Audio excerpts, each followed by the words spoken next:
El calentamiento global es el aumento a largo plazo de la temperatura media del sistema climático de la Tierra. Es un aspecto primordial del cambio climático actual, demostrado por la medición directa de la temperatura y de varios efectos del calentamiento. Los términos calentamiento global y cambio climático a menudo se usan indistintamente, pero de forma más precisa calentamiento global es el incremento global en las temperaturas de superficie y su aumento proyectado causado predominantemente por actividades humanas, antrópico, mientras que cambio climático incluye tanto el calentamiento global como sus efectos en el clima. Si bien ha habido periodos prehistóricos de calentamiento global, varios de los cambios observados desde mediados del siglo XX no han tenido precedentes desde décadas a milenios. En 2013, el quinto informe de evaluación, AR5, del Grupo Intergubernamental de Expertos sobre el Cambio Climático, IPCC, concluyó que es extremadamente probable que la influencia humana ha sido la causa dominante del calentamiento observado desde la mitad del siglo XX. La mayor influencia humana ha sido la emisión de gases de efecto invernadero como el dióxido de carbono, metano y óxidos de nitrógeno. Las proyecciones de modelos climáticos resumidos en el AR5 indicaron que durante el presente siglo la temperatura superficial global subirá probablemente 0,3 a 1,7 grados C para su escenario de emisiones más bajas usando mitigación estricta y 2,6 a 4,8 grados C para las mayores. Estas conclusiones han sido respaldadas por las academias nacionales de ciencia de los principales países industrializados y no son disputadas por ninguna organización científica de prestigio nacional o internacional. El cambio climático futuro y los impactos asociados serán distintos en una región a otra alrededor del globo. Los efectos anticipados incluyen un aumento en las temperaturas globales, una subida en el nivel del mar, un cambio en los patrones de las precipitaciones y una expansión de los desiertos subtropicales. Se espera que el calentamiento sea mayor en la Tierra que en los océanos y que el más acentuado suceda en el Ártico, por el continuo retroceso de los glaciares, el permafrost y la banquisa. Otros efectos probables incluyen fenómenos meteorológicos extremos más frecuentes, tales como olas de calor, sequías, lluvias torrenciales y fuertes nevadas, acidificación del océano y extinción de especies debido a regímenes de temperatura cambiantes. Entre sus impactos humanos significativos se incluye la amenaza a la seguridad alimentaria por la disminución del rendimiento de las cosechas y la pérdida de hábitat por inundación. Debido a que el sistema climático tiene una gran inercia y los gases de efecto invernadero continuarán en la atmósfera por largo tiempo, muchos de estos efectos persistirán no solo durante décadas o siglos, sino por decenas de miles de años. Las posibles respuestas al calentamiento global incluyen la mitigación mediante la reducción de las emisiones, la adaptación a sus efectos, la construcción de sistemas resilientes a sus impactos y una posible ingeniería climática futura. La mayoría de los países son parte de la Convención Marco de las Naciones Unidas sobre el Cambio Climático, CNUC, cuyo objetivo último es prevenir un cambio climático antrópico peligroso. La CNUC ha adoptado una serie de políticas destinadas a reducir las emisiones de gases de efecto invernadero y ayudar en la adaptación al calentamiento global. Los miembros de la CNUC han acordado que se requieren grandes reducciones en las emisiones 29 y que el calentamiento global futuro debe limitarse muy por debajo de 2,0 grados con respecto al nivel pre-industrial 30 con esfuerzos para limitarlo a 1,5 grados. La reacción del público al calentamiento global y su preocupación a sus impactos también están aumentando.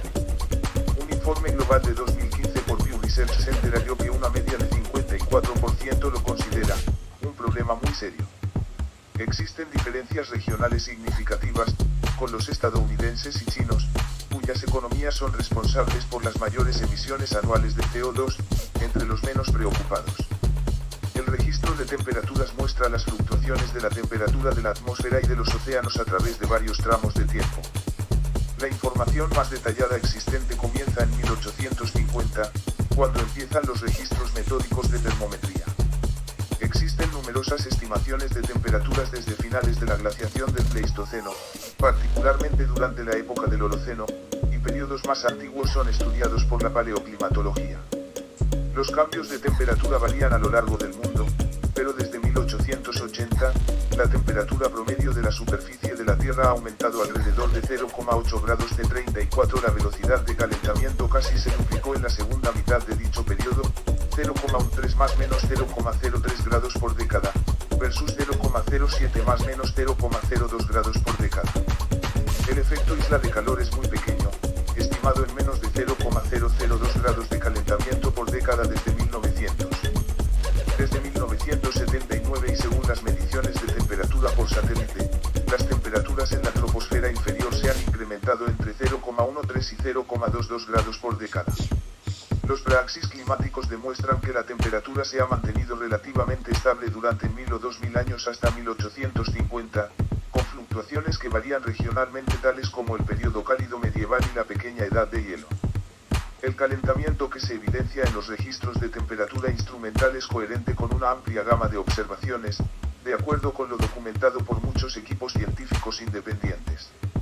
Algunos ejemplos son la subida del nivel del mar debido a la fusión de la nieve y el hielo y la expansión del agua al calentarse por encima de 3,98 grados, dilatación térmica, el derretimiento generalizado de la nieve y el hielo con base en tierra, el aumento del contenido oceánico de calor, el aumento de la humedad, y la precocidad de los eventos primaverales, por ejemplo, la floración de las plantas 41. La probabilidad de que estos cambios pudieran haber ocurrido por azar es virtualmente cero. Mucho del calentamiento observado ocurrió durante dos periodos, 1910 a 1945 y 1976 a 2000.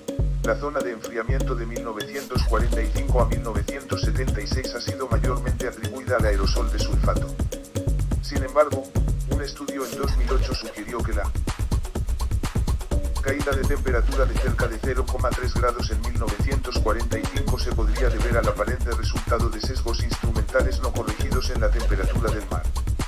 16 de los 17 años más cálidos del registro instrumental han ocurrido desde 2000. Pese a que los años récords pueden atraer considerable interés público, los años individuales son menos significativos que la tendencia general. Debido a ello, algunos climatólogos han criticado la atención que la prensa popular da a las estadísticas del año más caluroso. Por ejemplo, Gavin Smith señaló que las tendencias a largo plazo o la serie prevista de récords son mucho más importantes que si un año particular es récord o no.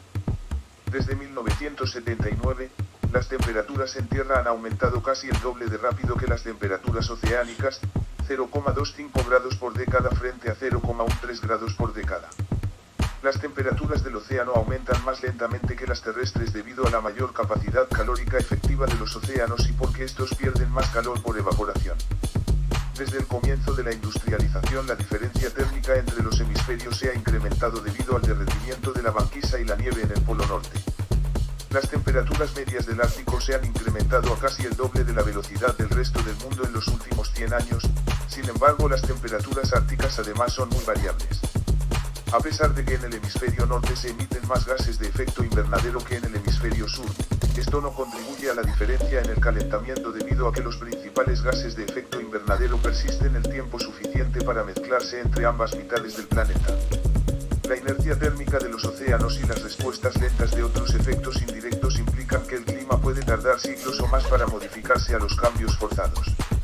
Estudios de compromiso climático indican que incluso si los gases de invernadero se estabilizaran en niveles del año 2000, aún ocurriría un calentamiento adicional de aproximadamente 0,5 grados. La temperatura global está sujeta a fluctuaciones de corto plazo que se superponen a las tendencias de largo plazo y pueden enmascararlas temporalmente. La relativa estabilidad de la temperatura superficial en 2002-2009, periodo bautizado como hiato en el calentamiento global por los medios de comunicación y algunos científicos, es coherente con tal incidente. Actualizaciones realizadas en 2015 para considerar diferentes métodos de medición de las temperaturas oceánicas superficiales muestran una tendencia positiva durante la última década. Un modelo climático es una representación de los procesos físicos, químicos y biológicos que afectan el sistema climático. Los modelos climáticos usan métodos de investigación cuantitativa para simular las interacciones de la atmósfera terrestre, los océanos, el relieve terrestre y el hielo. Se utilizan para el estudio de la dinámica del sistema meteorológico y climático para las proyecciones del clima futuro. Los modelos climáticos se basan en disciplinas científicas como la dinámica de fluidos y la termodinámica, así como los procesos físicos como la transferencia de radiación, es decir, la energía entrante a la Tierra como las radiaciones electromagnéticas de onda corta, luz visible y ultravioleta, y la energía saliente de onda larga, infrarroja, proveniente de la radiación electromagnética de la Tierra. Los modelos se pueden usar para predecir un rango de variables tales como el movimiento local del aire, la temperatura, las nubes y otras propiedades atmosféricas, la temperatura, salinidad y circulación del océano, la capa de hielo en tierra y mar, la transferencia de calor y humedad del suelo y la vegetación a la atmósfera, y procesos químicos y biológicos, entre otros. Los modelos relacionados con la temperatura del planeta predicen una tendencia ascendente en la temperatura superficial y un rápido incremento de la temperatura en altitudes altas. Los modelos no presuponen que el clima se calentará debido al aumento de los niveles de gases de efecto invernadero. En cambio, los modelos predicen cómo los gases de efecto invernadero interactuarán con la transferencia de radiación y otros procesos físicos. El enfriamiento o calentamiento es por tanto un resultado, no un supuesto, de los modelos. Aunque los investigadores tratan de incluir tantos procesos como sea posible, las simplificaciones del sistema climático real son inevitables debido a la complejidad de los mismos, las restricciones del poder computacional disponible y las limitaciones en el conocimiento del sistema climático. Los resultados de los modelos también pueden variar debido a diferentes ingresos de gases de efecto invernadero y la sensibilidad climática del modelo. Por ejemplo, la incertidumbre de las proyecciones de 2007 del IPCC es causada por el uso de múltiples modelos con diferentes sensibilidades a las concentraciones de GEI, el empleo de diferentes estimaciones de las emisiones humanas futuras de GEI, y las emisiones adicionales de retroalimentaciones climáticas que no fueron consideradas en los modelos usados por el IPCC para preparar su informe, a saber, la liberación de GEI procedentes del permafrost. Las nubes y sus efectos son especialmente difíciles de predecir. Mejorar la representación de las nubes en los modelos es por tanto un tema importante en la investigación actual. Otro asunto importante es expandir y mejorar las representaciones del ciclo del carbono. Los modelos pueden oscilar desde relativamente simples a muy complejos, desde simples cálculos de la temperatura radiativa que tratan a la Tierra como un punto más, pasando por expansiones verticales, modelos radiativo-convectivos, u horizontales, modelos de balance de energía, hasta modelos climáticos globales acoplados atmósfera-océano banquisa, hielo del mar. Los modelos también se utilizan para ayudar a investigar las causas del cambio climático reciente al comparar los cambios observados con aquellos que los modelos proyectan a partir de diversas causas naturales y humanas. Aunque estos modelos no atribuyen inequívocamente el calentamiento que se produjo a partir de aproximadamente 1910 hasta 1945 a la variación natural o la acción del ser humano, sí indican que el calentamiento desde 1970 está dominado por las emisiones de gases de efecto invernadero producidas por el ser humano.